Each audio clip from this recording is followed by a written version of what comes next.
আসসালামু আলাইকুম। আমি মোহাম্মদ বেলাল হোসেন। আমাদের আজকের আলোচনার বিষয় থেভেনিন থিওরেমের ডিপেন্ডেন্ট সোর্স নিয়ে আলোচনা করা। অর্থাৎ একটা সার্কিটের মধ্যে যে ইন্ডিপেন্ডেন্ট সোর্সও আছে আবার ডিপেন্ডেন্ট সোর্সও আছে, অথবা শুধুমাত্র ডিপেন্ডেন্ট সোর্স আছে। সেখানে বলছে যে থেভেনিন ইকুইভ্যালেন্ট সার্কিট অঙ্কন করুন। যদি ডিপেন্ডেন্ট সোর্স থাকে তাহলে আরটিএস একটু অন্যভাবে নির্ণয় করতে হয়, আর যদি ইন্ডিপেন্ডেন্স থাকে তাহলে তো ওই যে আগের নিয়ম যেটা দেখলাম, যে ভোল্টেজ সোর্স থাকলে তার ইন্টারনাল রেজিস্ট্যান্স দ্বারা প্রতিস্থাপন করতে হবে, অথবা ইন্টারনাল রেজিস্ট্যান্স শূন্য থাকলে সরাসরি শর্ট বিবেচনা করতে হবে, আর কারেন্ট সোর্স থাকলে তাকে ওপেন বিবেচনা করতে হবে। এটা তো এর আগের লেকচারেই আমরা ডিটেলস আলোচনা করছি। তাহলে শুধুমাত্র যদি ডিপেন্ডেন্ট সোর্স হয় অথবা ইন্ডিপেন্ডেন্ট সোর্স এবং ডিপেন্ডেন্ট সোর্স উভয় হয় তাহলে কিরকম হবে? এই নিয়মটাই করতে গেলে শুধুমাত্র আরটিএস এর ক্ষেত্রেই একটু পার্থক্য হবে। ভিটিএস তো যাদের করি না কেন সেম ভিটিএস সিস্টেম, কেননা আরআরই ভোল্টেজ তো সবারই যেভাবে করব সব একই, খালি শুধু পার্থক্য হচ্ছে আরটিএস নির্ণয়েরটা। তো যদি ইন্ডিপেন্ডেন্ট সোর্সের সাথে ডিপেন্ডেন্ট সোর্স অথবা শুধু ডিপেন্ডেন্ট সোর্স থাকে তাহলে আমাদের এক্সট্রা একটা নিয়ম ফলো করতে হবে আরটিএস নির্ণয় করার জন্য। সেটা হচ্ছে টেস্ট ভোল্টেজ বা টেস্ট কারেন্ট নিয়ম। এই রিলেটেডের ম্যাথগুলা খুব ছোট্ট ছোট ম্যাথ, কিন্তু আমাদের জন্য অনেক ইম্পর্টেন্ট, কেননা বুয়েট এক্সামে মূলত বিশেষ করে ছোট ছোট ম্যাথ তারা দিয়ে থাকে, কাজেই এই ধরনের ম্যাথগুলো আসার প্রবাবিলিটি সবচেয়ে বেশি। তো চলুন আমরা এটার বেসিক কনসেপ্টটা নেওয়ার চেষ্টা করি। এই ম্যাথটার ক্ষেত্রে আমরা দেখব যে দেখুন এখানে একটা কি দেয়া আছে, ইন্ডিপেন্ডেন্ট সোর্স দেয়া আছে, আর এখানে কি সোর্স দেয়া আছে, ডিপেন্ডেন্ট সোর্স দেয়া আছে। এটা কি dependent source? Current dependent current source. দেখুন এটা আগে সবার আগে দেখুন এটা কি একটা কারেন্ট আইএক্স। আইএক্স কোথাকার? এই জায়গার কারেন্ট। তো কারেন্ট তাহলে কি কারেন্ট ডিপেন্ডেন্ট কি সোর্স? এই দেখুন কারেন্ট সোর্স। যেমন দেখি, যদিও এই বিষয়গুলো আমি অলরেডি আপনাদের জানাইছি, তো কাজেই আমি জাস্ট এখন একটু আবারও স্মরণ করাই দিই যে এটা কি কয় ধরনের এই ডিপেন্ডেন্ট সোর্সটা হয়। এটা কি ভোল্টেজ। তো এখানে দেয়া আছে কি আই এক্স, ধরলাম 2ix বলা আছে বা 2ip বলা আছে, যে কোনো একটা দেয়া আছে। তাহলে এটা কি কারেন্ট ডিপেন্ডেন্ট ভোল্টেজ সোর্স। দেখুন কারেন্ট ডিপেন্ডেন্ট, এই কারেন্টটা কোনো একটা শাখার কারেন্ট, যেমন দেখুন এই কারেন্টটা কোনো একটা শাখার কারেন্ট। তাহলে কি এটা কারেন্ট ডিপেন্ডেন্ট ভোল্টেজ সোর্স। এই দেখুন একটা প্লাস একটা মাইনাস, মানে এটা একটা ভোল্টেজ সোর্স। কি voltage source? Current dependent voltage source.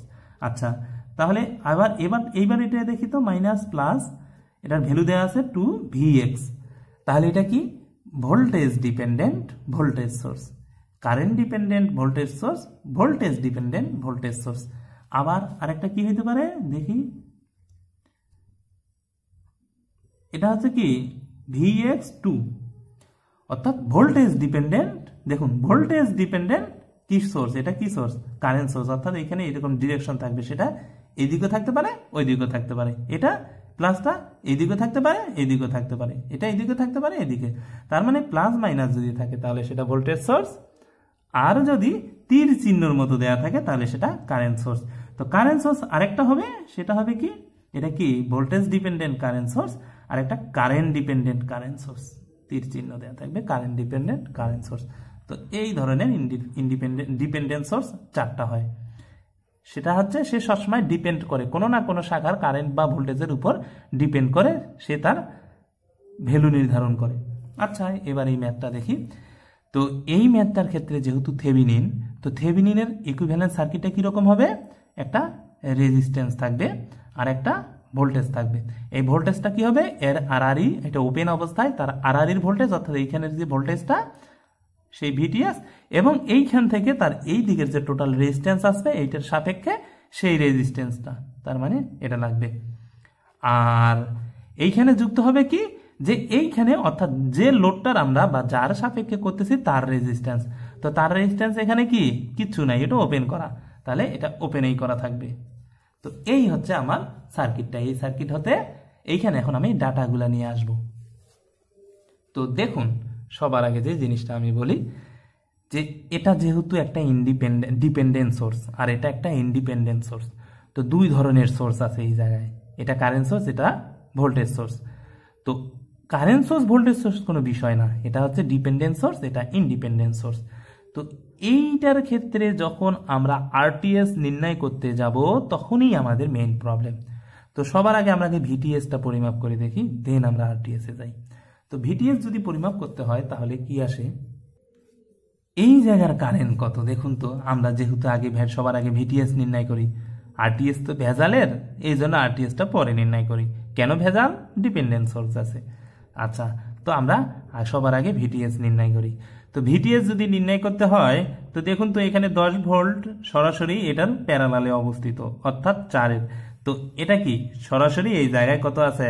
4 volt আছে, 10 ভোল্ট আছে। তো 10 ভোল্ট যদি থাকে তাহলে আইএক্স এর কারেন্ট কত হচ্ছে? 10/4। 10/4 যদি হয় কত? আই সমান সমান 2.5। 10/4, 10 দিলে কত? 2.5। তো আইএক্স যদি 2.5 হয়, নিচের দিকে যাচ্ছে, আইএক্স যদি 2.5 হয় তাহলে এটা কত আছে?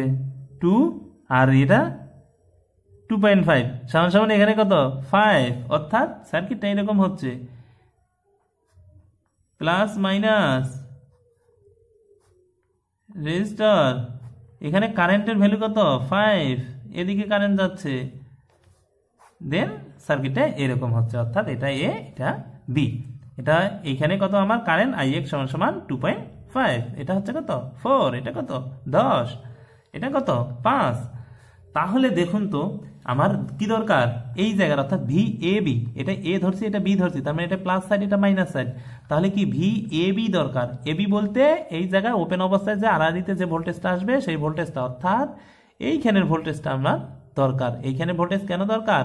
কেননা এটা হচ্ছে Thevenin equivalent circuit. Thevenin equivalent সার্কিটের ভিটিএস নির্ণয় করতে হয় কিভাবে করতে হয়? যেটার ওপেন বিবেচনা করি সেটার আড়াআড়িতে যে ভোল্টেজটা থাকে সেই ভোল্টেজটা দিতে হয়, এবং আরটিএস তার আর এই যেটার আমার যার সাপেক্ষে থেভেনিন করতেছে তার ইকুইভ্যালেন্ট রেজিস্ট্যান্স দিতে হয়। তো আমরা কি নির্ণয় করতেছি? ভিটিএস নির্ণয় করতেছি। ভিটিএস নির্ণয় করলে ওপেন অবস্থায় যেরকম সার্কিট থাকে সেখান থেকে নির্ণয় করতে হয়।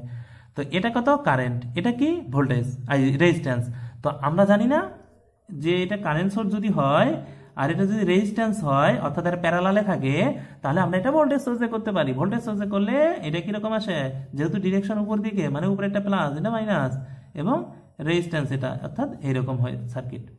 তো এখন আমরা এইটাকে, এটা যেহেতু কারেন্ট সোর্সের সাথে, এটা কারেন্ট সোর্স, দেখুন কারেন্ট সোর্স, এই কারেন্ট সোর্সের থেকে এই রেজিস্ট্যান্সটা আমরা আগে প্যারালালে নির্ণয় করি, মানে ভোল্টেজে কনভার্ট করি।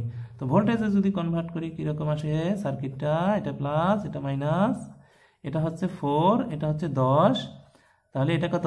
রেজিস্টার। তাহলে ভোল্টেজ সোর্স যদি করি, দেখুন এইদিকে কারেন্ট যাচ্ছে, এদিকে যাচ্ছে, মানে এটা প্লাস, এটা মাইনাস, এটা মাইনাস, এটা প্লাস, এইদিকে কারেন্ট যাচ্ছে, অর্থাৎ এইদিকে যাচ্ছে। তাহলে এটা এটা তো ওপেন থাকবে, এটা ওপেন থাকবে। তো এটা তাহলে ভোল্টেজ কত আসতেছে? 5×5 = 25, আর এটা সমান সমান আর সমান সমান 5। তো এই লাইনটা কি? ওপেন। দেখুন এখন এখানে আমার এ বি নির্ণয় করব। তো এই দিক দিয়ে কারেন্ট প্রবাহিত হচ্ছে, এখন এদিকে আসলো, আসে না, সার্কিট তো কমপ্লিট করতে পারতেছে না। তো সার্কিট তো যেহেতু কমপ্লিট করতে পারতেছে না, সেহেতু 5-এর মধ্যে দিয়ে এই দিক দিয়ে কারেন্ট প্রবাহিত হচ্ছে কত? আই সমান সমান 0 কারেন্ট। তো 0 কারেন্ট যদি প্রবাহিত হয় তাহলে এখানে ড্রপ হচ্ছে 0, অর্থাৎ 5-এর ভি, 5-এর ড্রপ হচ্ছে কত? 0।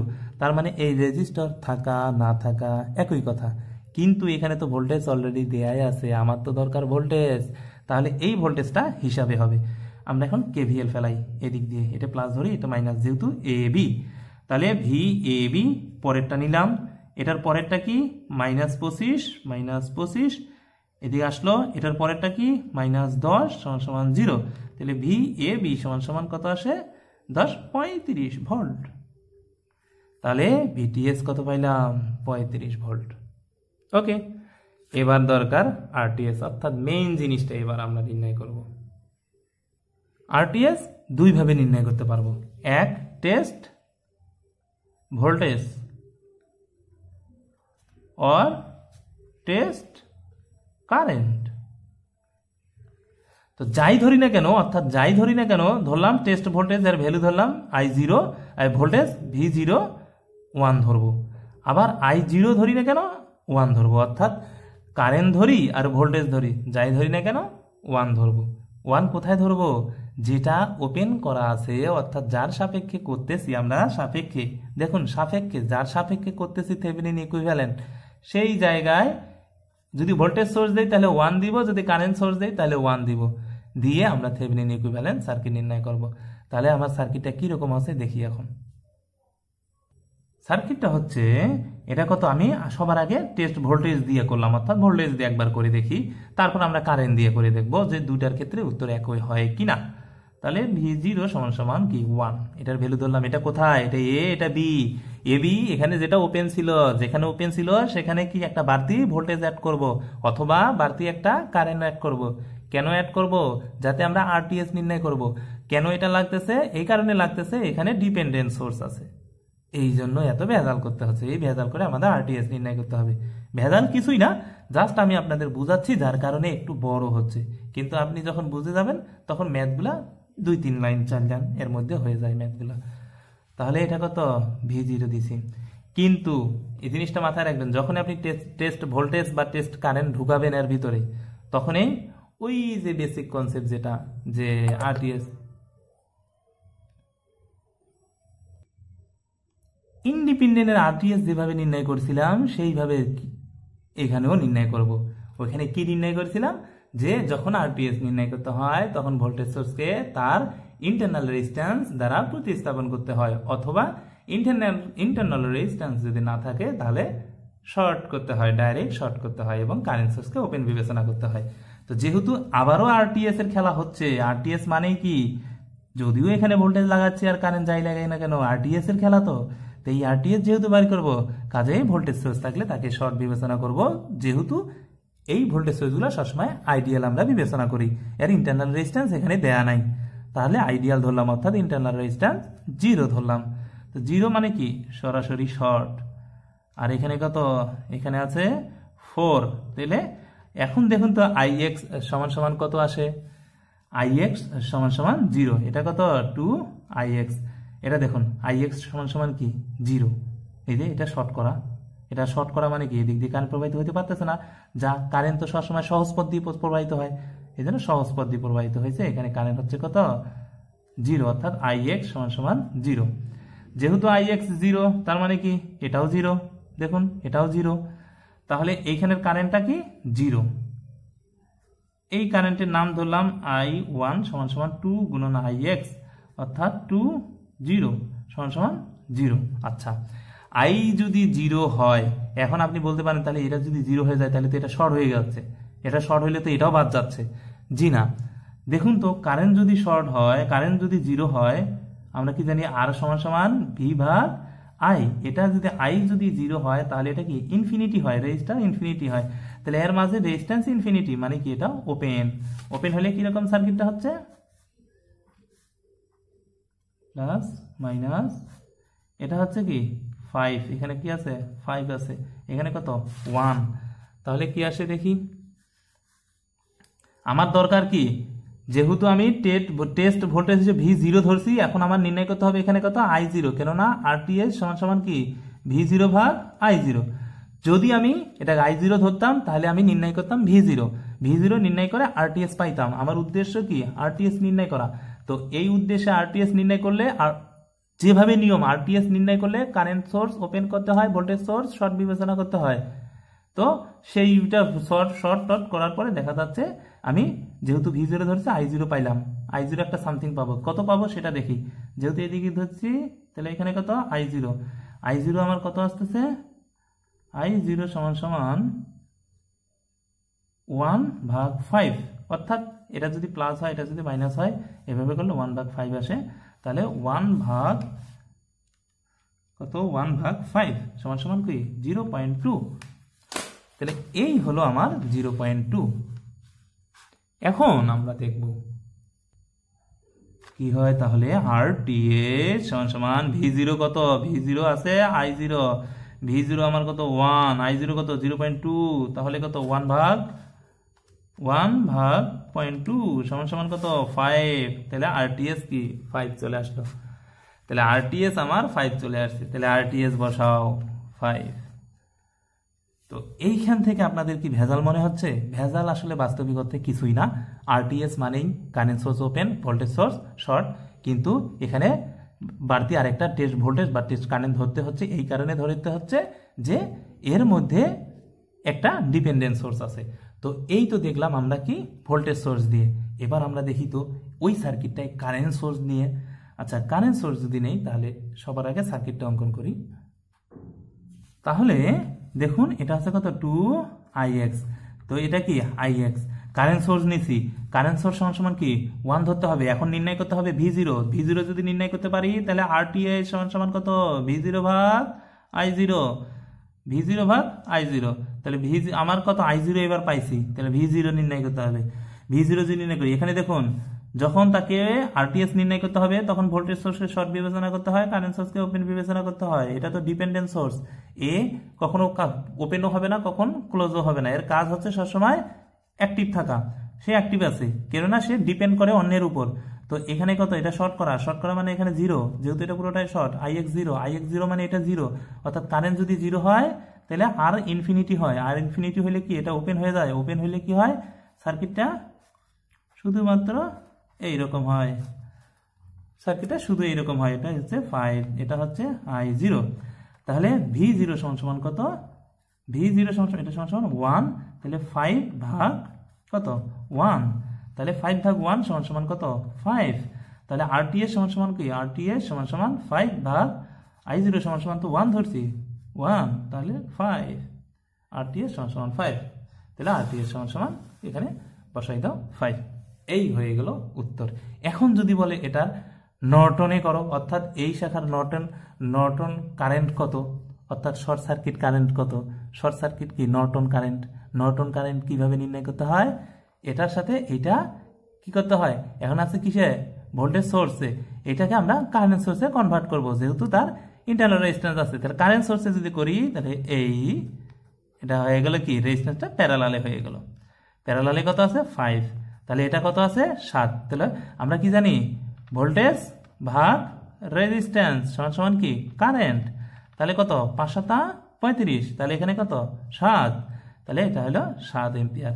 তাহলে এটা কি আইএন, অর্থাৎ নর্টন কারেন্ট, অর্থাৎ শর্ট সার্কিট কারেন্ট। তো এই যে শর্ট সার্কিট কারেন্ট পাইলাম, এটা পাইলাম। এই ওভারঅল হচ্ছে আমাদের নিয়ম। আমরা যখন এর ভিতরের ম্যাথগুলো করব, আরও অনেক ম্যাথ করব, আমরা ডিপেন্ডেন্ট সোর্সের করব, ইন্ডিপেন্ডেন্ট সোর্স সহ করব, শুধুমাত্র ডিপেন্ডেন্ট সোর্স নিয়ে করব, আবার থেভেনিনের কিছু আরও ম্যাথ করব যেখানে আমরা নোডাল অ্যাপ্লাই করে করব। তো নেক্সটে আমরা এইগুলোর উপরে বেশ আরও কয়েকটা লেকচার আসবে, আমরা যাতে আমাদের বেসিক কনসেপ্টগুলো ক্লিয়ার করতে পারি।